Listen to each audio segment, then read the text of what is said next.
And so that sort of dichotomy between the sort of evil totalitarian East and the sort of good, liberated, democratic West is essentially that sort of simplistic Cold War understanding that I was trying to take on in this book, and specifically through the lens of sexuality.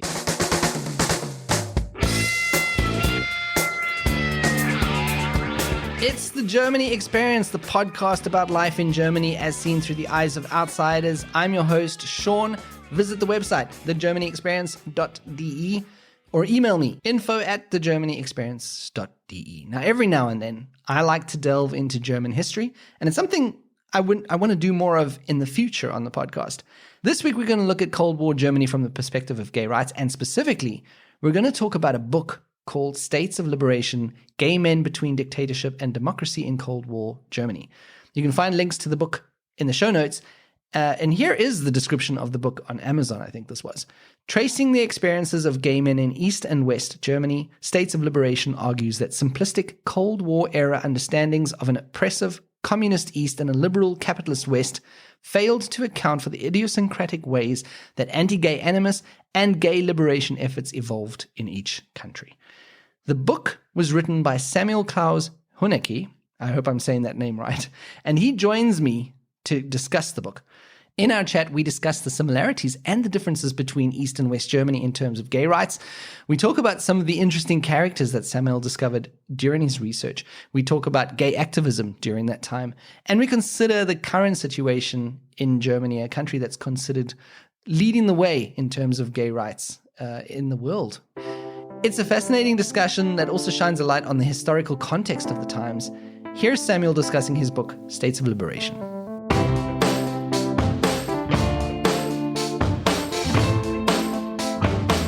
Thank you so much for joining me on the Germany Experience. Thanks for having me here. Yeah. And I'm really looking forward to this topic. You have written a book, and it's a book that goes into various things. It's called States of Liberation, and it's a book about gay rights and gay activism in East and West Germany at a time when the Cold War is on sort of post-Nazi history and more recent times.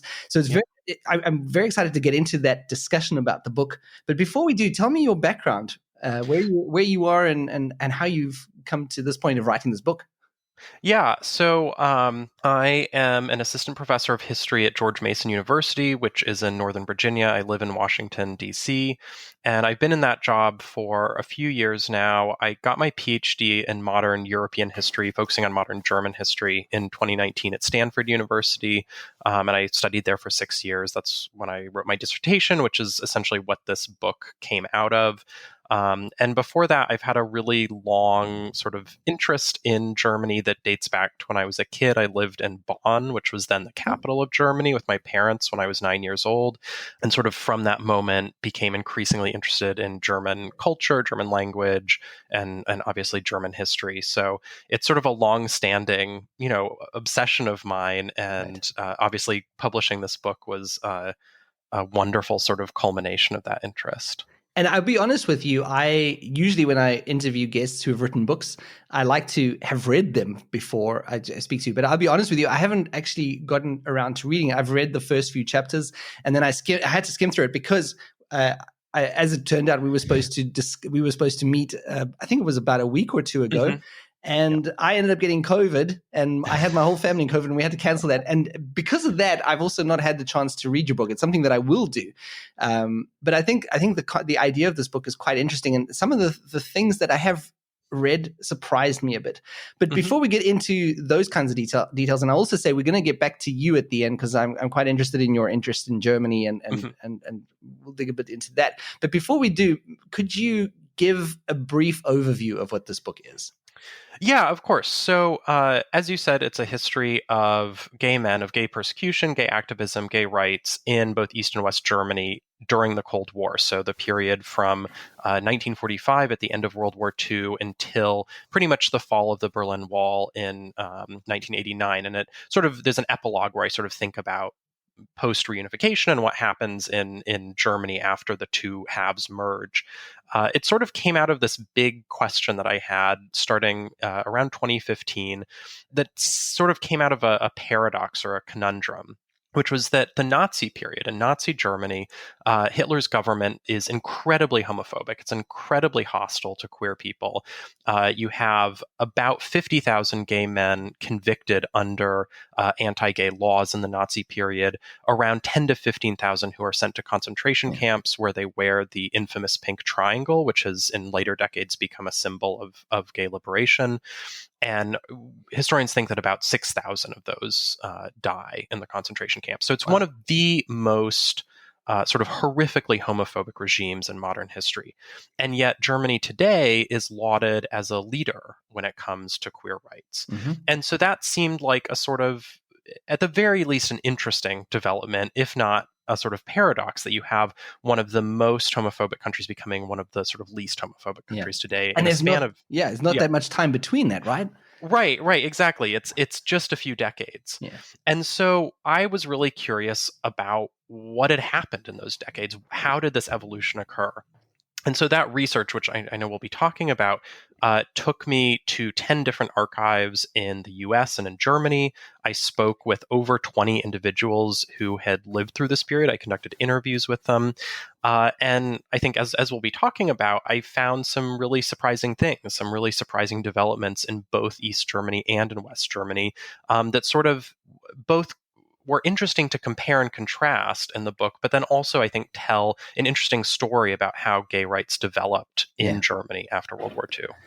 Yeah, it's fascinating. So I'll just read from the book description here. It says, tracing the experiences of gay men in East and West Germany, States of Liberation argues that simplistic Cold War era understanding of an oppressive communist East and a liberal capitalist West fail to account for the idiosyncratic ways that anti-gay animus and gay liberation efforts evolved in each country. And I found that quite interesting because there is kind of a sort of a common, how can we put it, like a common understanding or a prevalent understanding that obviously West was more progressive in understanding and East was maybe not. So I'm interested, maybe if you could explain what these simplistic Cold War era understandings are.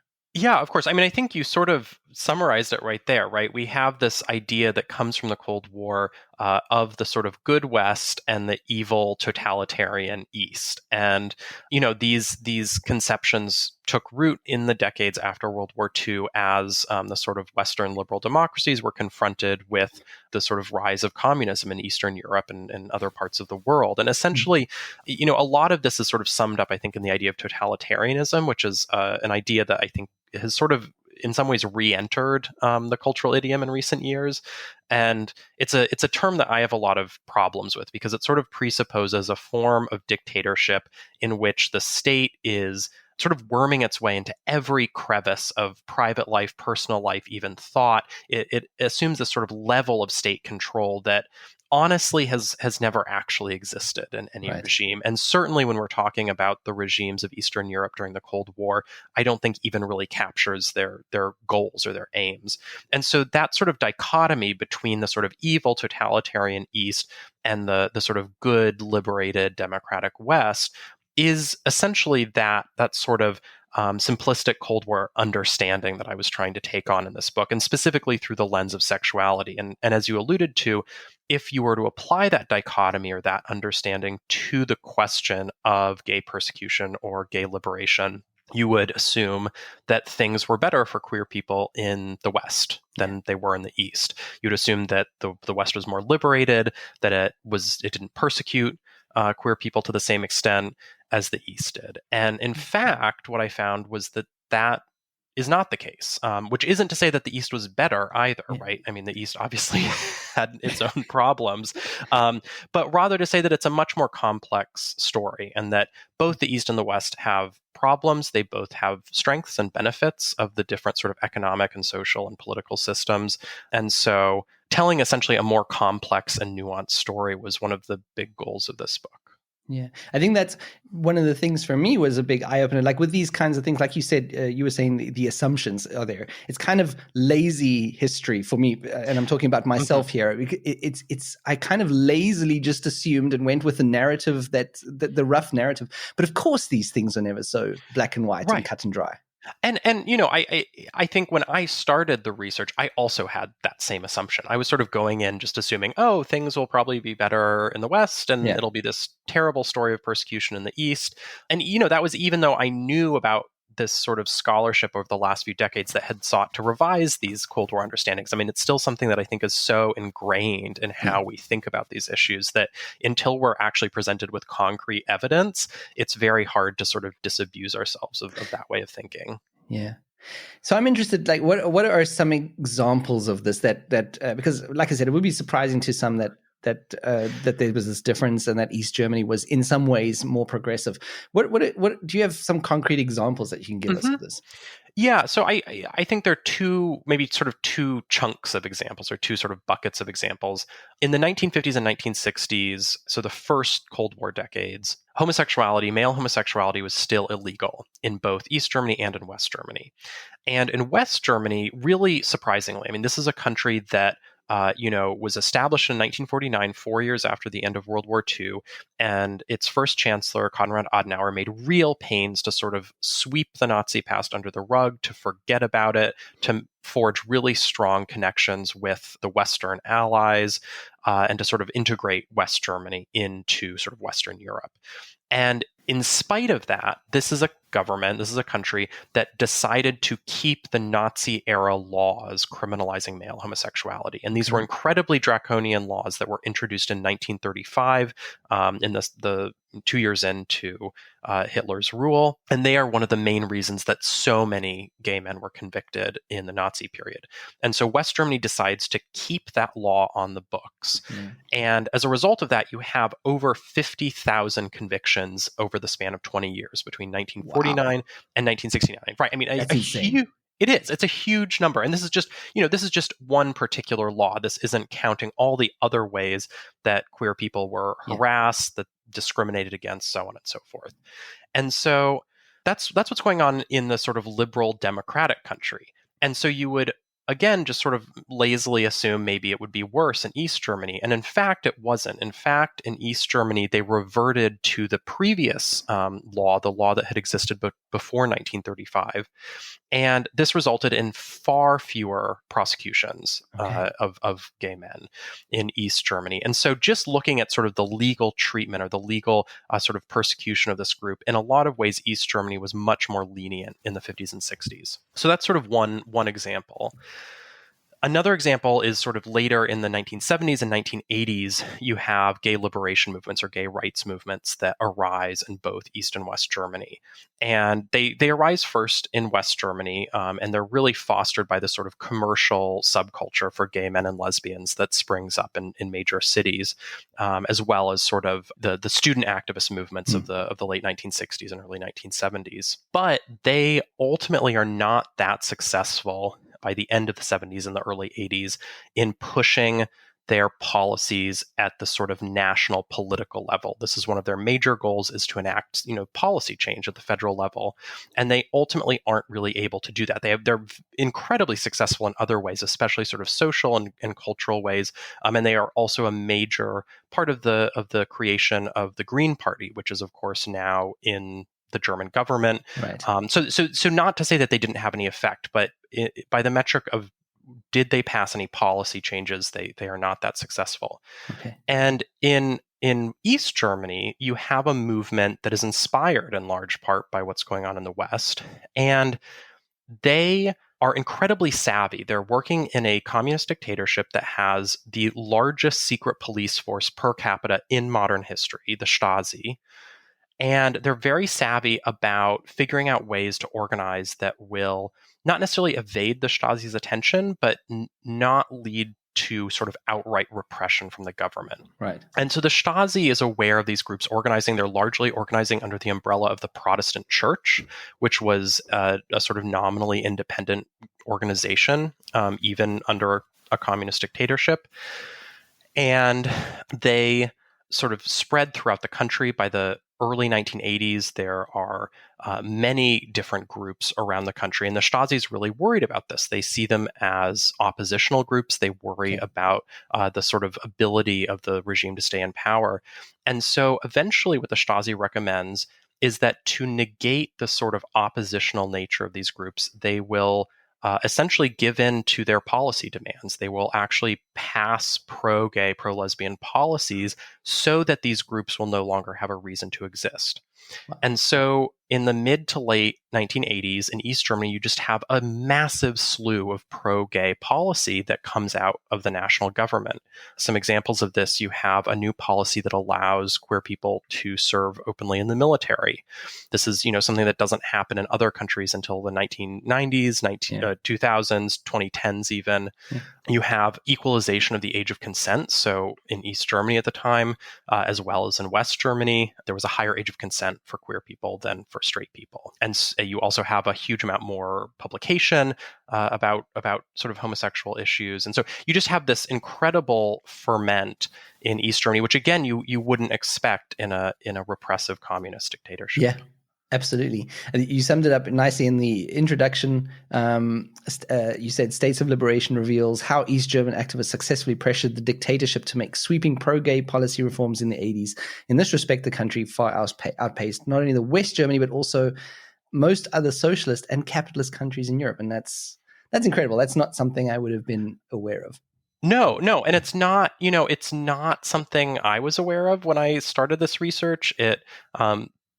I think if for people who had read really closely in the sort of academic work that had been done on this, you might have been aware of some of these changes, but Right. it would have been hard, I think, to really know or appreciate the scope of these changes, the difference that these changes made in the sort of everyday lives of queer people in those Yeah. last few years of East Germany's existence. And then also really crucially, I mean, one thing I was able to sort of discover in my research was why it was that the regime made these changes, and finding that it really was the sort of strategic choices that these incredibly brave activists made about how they represented themselves to the East German government, Mm. and essentially really convinced the East German government both of the sort of importance of what they were asking for, and then ultimately that the only way to sort of get rid of them or to sort of stop them from organizing was in fact to give in to these policy demands. Yeah. Amazing. And you go into that background and those stories in the book, of course. Oh, definitely, yeah. Yeah. And using archival records, again, I had an incredible amount of access to records in the Stasi archive, which are sort of still, they're open to the public and they're open to researchers, but because of privacy concerns, they are still highly sort of regulated. And I was really lucky to work with archivists there who were receptive to this project and who were happy to sort of grant me access to the widest number of files possible. Yeah. I got to interview members of these activist movements. And so a few, in particular, there were two leaders of the East German activist movement that I got to interview, Peter Rausch and Ursula Silge. Again, incredibly tenacious, brave people who, Yeah. were sort of able to sort of see things in a very different light. One of the most fascinating sort of interviews was with Lothar de Maizière, who was the only freely elected prime minister of East Germany. He was elected in 1990 after the Berlin Wall fell as part of the free elections that were held. And he is not queer, but he had, before he became a lawyer, he had been a violist in a symphony. And as a result of that, had a wide circle of gay friends. And when the gay movement sort of got started in East Germany, he knew some of the members. And as a lawyer at that point, he thought, well, one service I can provide is to help gay and lesbian couples craft wills, powers of attorney, and so forth to essentially create a facsimile of marriage. And he essentially gave lectures on how to do this to gay activists. And so he was sort of tangentially involved in this. And when I went to interview him, he was just a font of really interesting information about, from someone who was sort of on the outside, but with connections. Yeah. And then also about how he had tried to incorporate some of these policy demands into legislation when he was at the head of the East German government. And he had one of the most striking things when we were talking, he said that he thought East Germany had been more tolerant than West Germany, and that as a result of reunification, that tolerance had sort of seeped across the border from East Germany into West Germany, and that Right. as a result, sort of Germany as a whole was more tolerant today. Because of the groundwork that was laid in Yes. East Germany. That is very Yeah. interesting. And what a meet! Did you meet him face to face, or was this a video call? No, it was face to face. It was, I mean, so he had sort of, his name had come up in a few printed sources when I was just at the very start of my research, and I found his law practice. He's a practicing lawyer today, or at least he was several years ago, and sent him a sort of a message through the online form. And I woke up the next morning with a voicemail from him saying, "When can we meet?" And so That's I incredible. about to move to Berlin for a year of research, and I suggested a time, and I showed up, and we chatted for about an hour. It was absolutely amazing. Yeah, that's incredible. Now, in the introduction of the book, you state that the goal of the book itself is to weave together and to compare the trajectories of male homosexuality in the two German states across the span of 40 years. Now, first of all, and I think I guess we've already covered this in some ways, but what were the similarities in the way that the activist movements and the way that the legal system was viewing them? What were there similar ways? Similarities. Sorry. There absolutely were similarities, and right, and so I think a lot of the book is trying to draw out those contrasts, but at the same time showing how there are similar processes going on in both countries. And so in terms of the legal question, you obviously still have criminalization of homosexuality in both countries in the 1950s and the 1960s, in spite of the sort of different levels of application of the law or different number of convictions. And the effect, I think, in both countries, homosexuality in those years was still heavily stigmatized. It Yeah. wasn't something that was in any way promoted or encouraged in either country. And so in a lot of ways, everyday life for queer people looked quite similar. So gay men, did not have a lot of the sort of social options that we think of today in a sort of big modern metropolis. They largely were left to cruise for sex in public toilets, public baths, Yeah. forests, so on and so forth. There were some bars that did cater to queer people, and these, were the sort of speakeasy type Right. places. They were tended to be sort of smaller, darker, out of the way. They Yeah. were, tried to be hidden from the police. There were police raids on these establishments on both sides of the border. And certainly being gay could lose you your job. And in East Germany, especially if you were a member of the party or a part of the sort of security services in the police or the Stasi, if you were found to be a man, having sex with men, that would absolutely cause you to be removed from the Right. party, to be fired from your job. I found a number of cases of suicide that resulted from this sort of revelation. Yeah. So, in neither country were the 1950s or 1960s good for queer people. For lesbian women too, although female homosexuality isn't criminalized in either country at this point, you do have evidence of other forms of harassment and Yeah. discrimination. In East Germany, there's evidence that courts at least had the ability to take children away from single mothers who were lesbian. So, in terms of the harassment and the persecution, there are a lot of similarities in spite of the sort of also glaring differences. Yeah, but I mean, a lot of these similarities are not just in Germany. I mean, that's the similarities of Mhm. how queer people have been treated across the board in many different Right. countries. There's that base of that kind of thing. Right, which is also something that I try and talk about a bit in the book, is that, the 1950s are really bad for queer people Yeah, everywhere. yeah, And both the Eastern Bloc and the Western Bloc. In the US, it is sort of infamously the decade of the so-called Lavender Scare, when employees of the US federal government are being purged.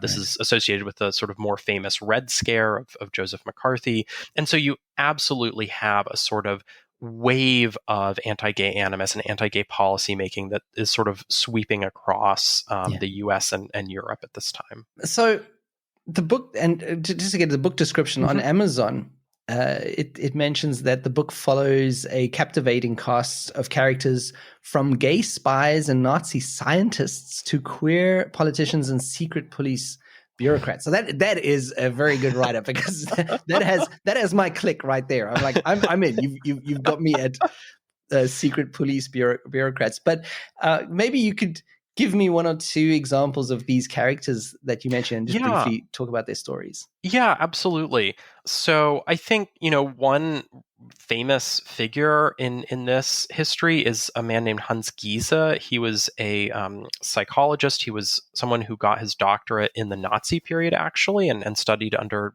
this is sort of one of the Nazi scientists. Right. But he is someone who sort of recreates himself in West Germany after World War II as almost sort of Magnus Hirschfeld, who's the sort of pioneering gay rights leader of the Weimar era of the 1920s. And so Hans Giese sort of tries to recreate himself in this figure. He refounds Magnus Hirschfeld's Humanitarian Scientific Committee, Scientific Humanitarian Committee, and which was sort of an advocacy group for, in particular, abolition of paragraph 175, which was the law that criminalized male homosexuality. Giese also sort of spearheads a lot of research into sexology. And he's really lionized today, and also in the sort of 60s and 70s, 70s and 80s, as a sort of pioneering figure of gay rights. And the story I try and tell about him is a little bit more complicated, because on one hand he really is an advocate for, in particular, repealing this law. But the way he does it, I think, is highly colored by his training in the Nazi period. So, for instance, one trope from the Nazi period that has a really long afterlife in both East and West Germany is that there aren't congenital homosexuals, or sexuality is not a congenital condition. It's something that is it's the product of nurture, not nature, right? Right. We want to use those terms. Right. And in particular, what they believe is that most homosexuals are the way they are because of seduction at a young age. That is, that at a young age, when you were sort of a boy or a youth or a young man, you were seduced by an older homosexual, and that sort of turned you gay. Okay. And so this obviously is an incredibly homophobic trope, and it's unfortunately one that is still in circulation today. But it's really important to how people view this at the time. And Hans Giese does not contest this. In fact, he agrees that this is the case. And this is, I think, his acceptance of these sorts of tropes means that his advocacy for repeal of the law is quite narrow. It's done on these incredibly narrow grounds of, well, we should be taking care of these people psychologically rather than punishing them, or respect for sort of human rights, or sort of the development of the personality. And rather than making a sort of bold or forceful case that, gay people are human too, and this is just as valid a form of sexuality as any other. So that's one example. So another example is from East Germany in the 1970s. One of the ways that the Stasi kept tabs on people, one of the reasons it was so feared, was it recruited ordinary people who were called IMs, or unofficial collaborators. And these were just ordinary East Germans who were recruited by the secret police to pass information on their neighbors, their families, their colleagues, so on and so forth. And just to give a sense of the numbers, by the 1980s, the Stasi had at any given point about 170,000 IMs. So just, an absolutely astonishing network. And this is in a country of only 17 million. So anyway, when one of the first gay organizations got started in East Germany, in East Berlin in the 1970s, it went by the name of the Homosexual Interest Group Berlin, or HIB. And the Stasi quickly became aware of it and made a real effort to recruit informants from within it. And one of these informants, who was one of the leaders of the organization, I was able to read their recruitment file at the Stasi archive. And I think most of us would, if we were confronted with this, think that someone who had collaborated was not a great person, or that we would, assume that we wouldn't be in that position. And what I found was that, in fact, this collaborator, this person who had I have to say, been to some extent coerced into passing this information, right? The Stasi had threatened them and said that if they didn't pass this information, they would make assumptions about the group and how they were oppositional and maybe, collaborating with the West or whatever. And so there was this element of coercion, but this incredibly savvy activists essentially used it as an opportunity to educate the government and to educate the secret police about the issues facing queer people in East Germany. And so would frequently, in their meetings with handlers from the secret police, talk about the crime levels against gay men, for instance, how gay men would go to cruising spots and frequently be the targets of sort of, young hooligans or people who wanted to blackmail them, or would talk about how, there was a huge population of lesbians and gay men in East Berlin, and they didn't have any designated sort of cultural venues or bars to serve them. And so by the 1980s, you have hundreds of these IMs from different gay and lesbian activist groups. But Right. this is one of the first people who was recruited in the 1970s. And it was a really enlightening sort of story about the mechanics of the secret police and how they actually interacted with these gay and lesbian movements. Yeah, and that's one of the things that's fascinating about this book is that, yes, it is focusing on gay rights and everything, but a lot of it also has to do with what was going on at the time in both West and East Germany, which is quite interesting. Yeah, no, I mean, I tried to sort of contextualize it, right? I mean, I was writing it for not necessarily a German audience. I mean, I hope that German people will read it, but I was also writing it for people who maybe weren't as familiar with German history, but maybe had this sense of the Nazi persecution of queer people, or of Berlin today being this sort of queer Xanadu. So I try and contextualize it in the sort of what's going on politically, culturally, economically, in both East and West Germany. Yeah. How long did all this research take you? Oh, wow. So I started in, I started on this project specifically in 2015, and I pretty much finished writing maybe about 5 years later, sort of at the start of the pandemic. I was sort of doing research throughout that period, as well as writing. In terms of the sort of my broader interest and how long I've been thinking about these issues, I mean, that goes back to at least I would say 2009. That was sort of when I started really taking an interest in the queer history of Germany, which I started with the works of Clowes Mann, who was the oldest son of Thomas Mann, the famous Nobel Prize winner and one of the most famous German novelists. He, of course, was I don't know if gay is the right word, but he certainly was a man who had sexual urges and sexual attraction to other men, which of course he didn't act on in his life. But his oldest son, Clowes Mann, was openly gay and wrote about being gay and in the Weimar period, and sort of caused small scandals with these works. And so that was sort of my entry into this history, was reading his works and then writing about him. And so I actually start the first chapter of this book with Clowes Mann, and that was sort of, I don't know, maybe not how everyone would start this book, but for me it was a sort of homage to how I got into this history and these questions. A personal angle for you. Yeah. And I guess that explains, because one of my questions that I had for you is what was why specifically this topic in Germany? But I think I can hear the connection to Germany that you have from living there as a kid, and then Yeah. I mean, I think there's both the personal angle, which is that I have this sort of long personal connection to Germany starting when I was a kid. That's when I started learning German. I'm not German myself, but we have a lot of family friends, and my parents have a lot of colleagues in Germany. And so we would go to Germany quite frequently when I was growing up. And then I studied German literature and German history in undergrad. And so that's sort of the personal angle. But I do think that the history of sexuality and sort of gay history has these particular resonances when it comes to German history. It's the country that had the first gay rights movement that got started in the 19th century. German is the language in which the word homosexuality comes from, Homosexualität. Really? Yes, in the mid to late 19th century, the word Homosexualität is invented in German. You have some of the first sexologists and psychologists who are dealing with these issues, again, coming out of the German-speaking realm. Someone like Richard von Krafft-Ebing, who's this incredibly important sexologist in the 19th century. Magnus Hirschfeld is another example. You have writers like Thomas Mann and Clowes Mann who are dealing with these issues from a sort of, a fictional angle. The Weimar period is this sort of efflorescence of sexual diversity in a lot of ways, especially in Berlin. And then you have the Nazi period, which is sort of one of the darkest moments in gay history or in queer history.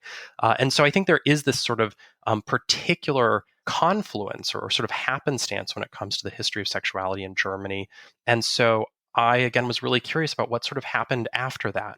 And Yeah. how do we tie that earlier period to Germany today, which is once again seen as sort of a mecca for queer people? I want to ask you about that actually, because I think early on in the introduction you talk about 2017. I think when marriage equality was put into Hmm. law here in Germany, which is fairly recent actually. Yeah. But like you said, Germany is seen as very accepting, very progressive when it comes to this kind of thing. What is your impression of that? Is it one of the leading countries, or yeah? I'm interested to hear Yeah, what you say. no, that's a really good question, and I think it always is. I think any answer is always tentative, right? Because these things change so rapidly, and both in good ways and in horrible ways. And I think this history sort of shows how quickly things can change in both a good way or a bad way. I guess in general, I would say, yeah, I think that that reputation is deserved. In a lot of ways, Germany is one of the best countries on earth for queer people, and especially its big cities. Whenever I'm in Berlin, I just feel so at home and so Okay. welcomed. And so I think there is something there. At the same time, I think because of the peculiarities of Germany's development on these issues, there are still sort of pockets of animus or discrimination. You know, this is something that I sort of dwell on a bit in the epilogue of the book, but in German higher education, for instance, queer studies, LGBT studies, history of sexuality, these aren't taken as seriously or seen as important as they are Okay. in the Anglo-American realm. I mean, so within German history in both the UK and in Canada and the US, you actually have a lot of people working on these issues.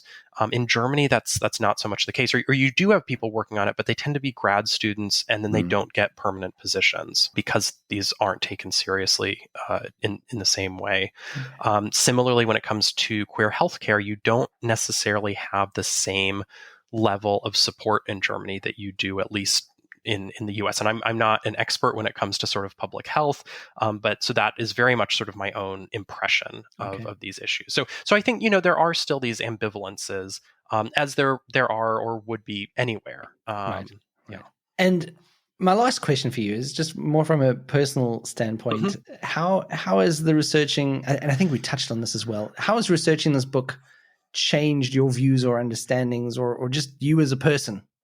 Yeah, that's a good question. I mean, I think, intellectually, it really has done a lot to disabuse me of that sort of Cold War mentality. And it's not just a Cold War mentality. I think it's just a reflexive sense of, what I am familiar with is inevitably better than what I am not familiar with. Yeah. And I think it has made me much more cautious and much more, I guess, skeptical of my own views and the way that I see the world, which I think is a good thing. Yeah. And I think when it comes to queer rights, queer activism, it's sort of done two things for me. On the one hand, it has made me aware of how quickly, as I've said, things can change for the worse, right? Yeah. And I think in the US, for instance, we are currently confronted with a whole host of really discriminatory legislation from state legislatures. In Florida, for instance, right now, there's a law that legislators are considering that would essentially make it impossible for teachers to discuss queerness in any context with school age kids. Yeah. Uh, and then in various other states, they're considering measures to essentially criminalize any form of gender affirming care for minors. And these laws will have real costs and make Yeah. people's lives much worse. And so I think Yeah. this research has made me take those attempts really seriously and to see them as real threats. On the other hand, though, this research has given me, I think, a much sunnier outlook because I am able to see and understand that positive change can also come suddenly, it can come unexpectedly, and it can come even in really grim circumstances. I think Yeah. that's one of the big takeaways of the success of this activism in East Germany for me. So I think it's really shifted how I think of these issues. Yeah. Well, it's already shifted my thinking of this, and I haven't even read the book, Samuel. Good. And I can tell you that talking to you now has really, really made me super curious to read this properly now. So that is what I'm going to do in the next few weeks, is get stuck into the book. It Right. was fascinating talking to you. I really appreciate you taking the time and coming on and discussing these issues in your book. And I will put in the show notes where people can find your book and where people can get in touch with you. That's all in the show notes. Okay, wonderful. Yeah, thank you for having me. This has been a fantastic conversation, and yeah, I really appreciate it. Yeah, I wish you all the success for this book. Thank you. And that's it for this week. Thanks for listening. I won't be back next week, but the week after, there'll be a new episode in your feeds, and then we'll be back to a weekly schedule, and everyone's happy. Everyone's happy. Thanks for listening. Auf Wiederhören.